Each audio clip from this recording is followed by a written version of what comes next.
نشد برای عشقم، برای این دیوانم ستم کنی.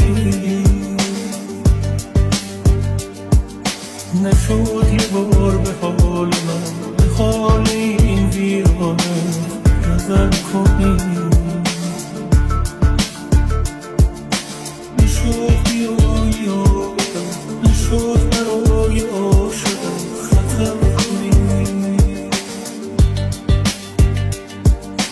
نشد وقت رفتنت، مراهم از نبودنت صبر کنی. آرام آرام نشستی در دل من ای عاشقم، آرام آرام گذشتی از کنارم نامهربانی. پاییزی غم بی پایان، امشب با خیالم گفتم و خنداندم تو را.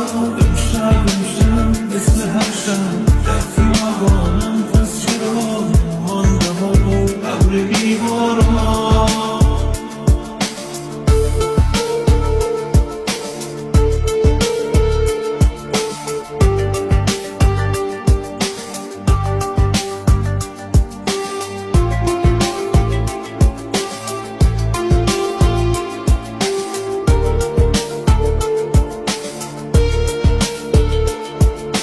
نشد برای عشقم، برای این دیوانم ستم کنی. نشد یه بار به حال من، به حال این ویرانه نظر کنی. نشد بیایی آبدم، نشد برای عاشقم خطر کنی. نشد وقت رفتنت، مراهم از نبودنت صبر کنی.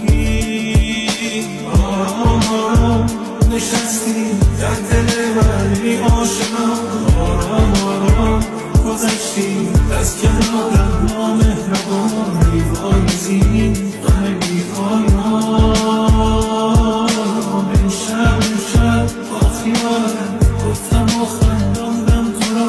امشب مثل هر شب در خیابانم، پس چرا ماندم و ابر بی باران.